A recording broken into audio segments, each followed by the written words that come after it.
सालों का लेखा जोखा रखना वाकई मुश्किल हो सकता है। साल बदलते रहते हैं और कभी कभी सही साल निकालना मुश्किल हो जाता है।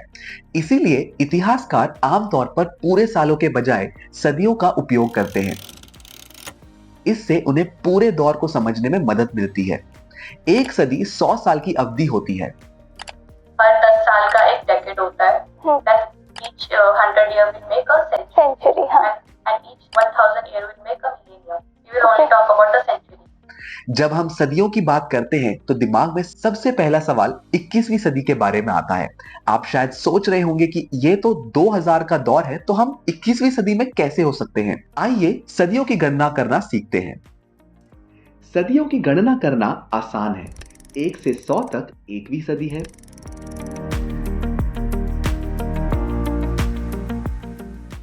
101 से 200 तक 2वीं सदी है और ऐसा ही आगे चलता है।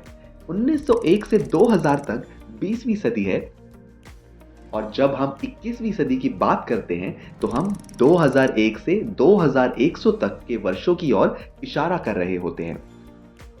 ईसा पूर्व ईसवी BC AD समय रेखा आगे की ओर चलती है, जबकि ईसा पूर्व सामान्य युग BCE समय रेखा पीछे की ओर चलती है। लेकिन यहां हर सदी में 100वां साल गायब है।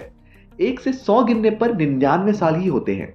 101 से 200 गिनने पर भी 99 साल होते हैं और ऐसे ही आगे चलता ही रहता है। ऐसा ईसा पूर्व समय रेखा में भी होता है। 1 से 100 गिनने पर 99 साल ही होते हैं और ऐसा ही आगे चलता ही रहता है। गायब वर्ष का रहस्य कुछ ऐसा है कि इस भ्रम के लिए आप ईसा पूर्व ईसवी प्रणाली के बीच चुपचाप गायब हुए वर्ष शून्य को जिम्मेदार ठहरा सकते हैं।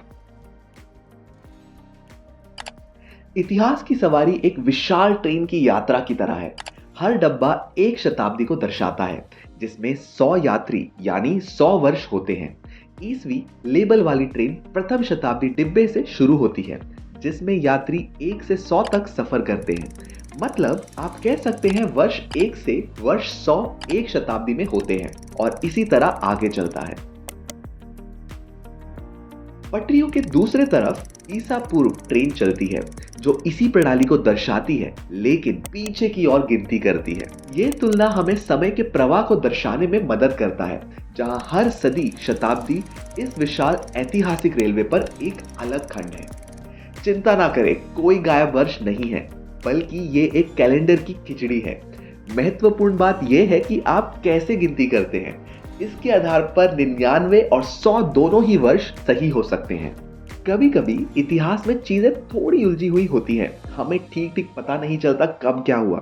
इसीलिए इतिहासकार सदियों का इस्तेमाल करते हैं और इन्हें याद रखना भी आसान होता है। लेकिन याद रखें, जरूरी घटनाओं के लिए सही साल जानना अभी भी जरूरी है।